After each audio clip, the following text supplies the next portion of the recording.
Assalamualaikum warahmatullahi wabarakatuh. Perkenalkan, nama saya Wina Septiana dari Prodi Manajemen Universitas Nusa Putra angkatan 2020.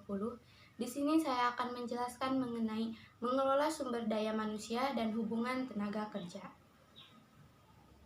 Manajemen sumber daya manusia merupakan proses menangani berbagai masalah pada lingkup karyawan, pegawai, buruh, manajer, dan atau semua tenaga kerja yang menopang seluruh aktivitas organisasi, baik itu lembaga ataupun perusahaan, dalam upaya mencapai tujuan bersama.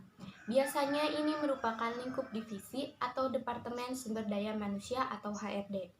Pada dasarnya, manajemen sumber daya manusia adalah salah satu fungsi dalam sebuah perusahaan atau organisasi yang fokus pada kegiatan rekrutmen, melakukan koordinasi dan pengarahan untuk para personal yang bekerja di dalam perusahaan tersebut, serta menyediakan pengetahuan demi tercapainya tujuan perusahaan. Manajemen dalam hal ini bertanggung jawab untuk mengembangkan perusahaan dengan menerapkan seluruh nilai dan budaya perusahaan dan juga memastikan bahwa perusahaan memiliki tim yang baik dan solid dan memahami pemberdayaan karyawannya. Manajemen sumber daya manusia adalah serangkaian aktivitas organisasi yang diarahkan pada usaha untuk menarik, mengembangkan, dan mempertahankan angkatan kerja yang efektif. Perencanaan sumber daya manusia mencakup tugas-tugas berikut, yaitu yang pertama, analisis pekerjaan merupakan analisis sistematis terhadap pekerjaan-pekerjaan dalam organisasi yang terdiri dari dua bagian. Yang pertama, deskripsi pekerjaan, yaitu evaluasi sistematis terhadap tugas-tugas, lingkungan kerja, alat, bahan, dan perlengkapan yang berkaitan dengan kinerja suatu pekerjaan. Yang kedua, spesifikasi pekerjaan, yaitu penjabaran keterampilan, kemampuan, dan keterangan-keterangan lain yang dibutuhkan untuk melakukan sebuah pekerjaan. Dia memperkirakan permintaan dan penawaran tenaga kerja atau sumber daya manusia. Dalam peramalan penawaran tenaga kerja terdiri dari dua tugas.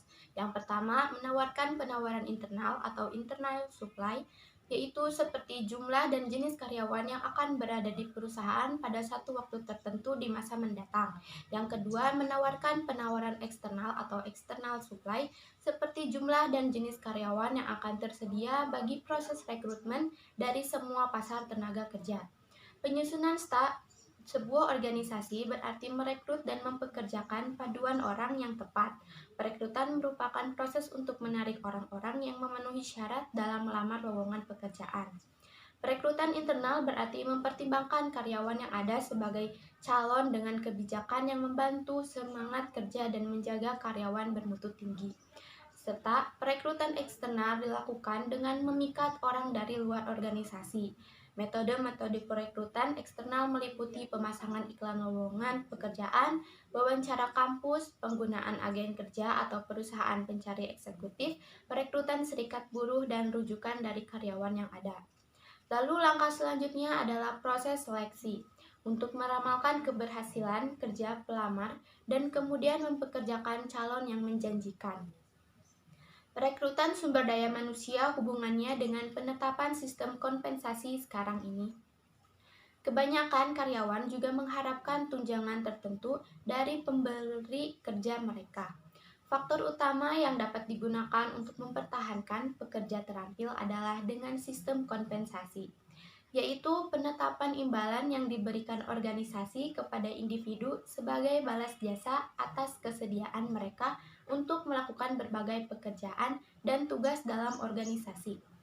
Kompensasi yang biasanya diterapkan adalah upah, yaitu kompensasi dalam bentuk uang yang dibayarkan berdasarkan jumlah waktu yang digunakan untuk bekerja, dan gaji, yaitu kompensasi dalam bentuk uang yang dibayarkan karena seseorang melakukan tanggung jawab pekerjaan. Selain itu, juga ada sistem lain yang dapat digunakan untuk memotivasi karyawan, yaitu program insentif.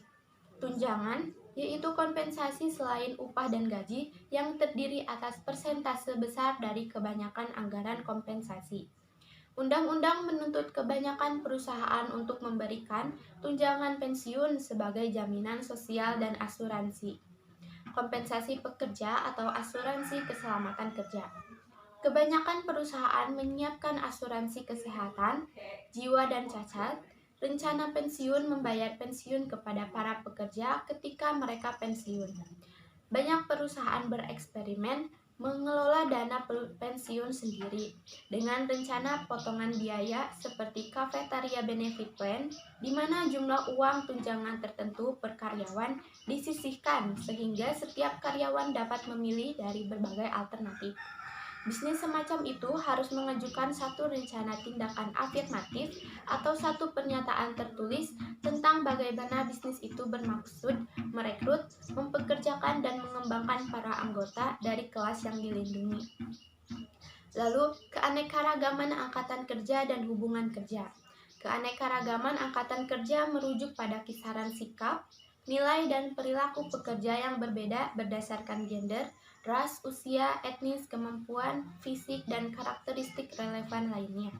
Karyawan yang menambah nilai karena apa yang mereka ketahui biasanya disebut pekerja berilmu, dan mengelolanya secara cermat membantu menentukan keberhasilan perusahaan di masa mendatang. Pekerja paruh waktu mencakup karyawan, kontrak independen, pekerja panggilan, pekerja sementara, pekerja sewaan atau kontrak, dan pekerja paruh waktu. Mereka mengerjakan pekerjaan lain dari yang dikerjakan karyawan tetap atau purna waktu dalam organisasi. Serikat buruh adalah kelompok individu yang bekerja bersama untuk mencapai tujuan-tujuan tertentu, upah yang lebih tinggi, pekerjaan yang lebih aman, dan lainnya. Relasi tenaga kerja menggambarkan proses kesepakatan dengan karyawan yang diawali oleh serikat buruh. Proses tawar-menawar kolektif mulai ketika serikat buruh diakui sebagai perundingan bagi para anggotanya. Siklus tawar-menawar dimulai ketika pemimpin serikat buruh bertemu untuk menyepakati kontrak. Kebuntuan terjadi bila manajemen dan tenaga kerja gagal menyepakati suatu kontrak. Taktik yang biasanya dilakukan adalah pemogokan yang terjadi bila untuk sementara karyawan tidak bekerja dan menolak untuk bekerja. Kesimpulannya, tantangan-tantangan baru di lingkungan kerja yang terus berubah, serangkaian tantangan sumber daya manusia yang sangat penting berpusat pada keanekaragaman angkatan kerja, yaitu sikap nilai-nilai kepercayaan dan juga perilaku para pekerja yang satu sama lain berbeda, berdasarkan jenis kelamin, ras, umur, etnis, kemampuan fisik, dan juga karakteristik yang relevan lainnya. Yang di masa lalu organisasi cenderung berusaha menyeragamkan angkatan kerja mereka, juga berusaha menjadikan setiap orang berpikir dan berperilaku serupa atau homogen. Akan tetapi karena hasil usaha-usaha dan tindakan-tindakan afirmatif, banyak organisasi-organisasi, perusahaan maupun juga non-government organisasi membentuk angkatan kerja yang lebih. Sekian yang dapat saya sampaikan. Terima kasih atas perhatiannya. Wassalamualaikum warahmatullahi wabarakatuh.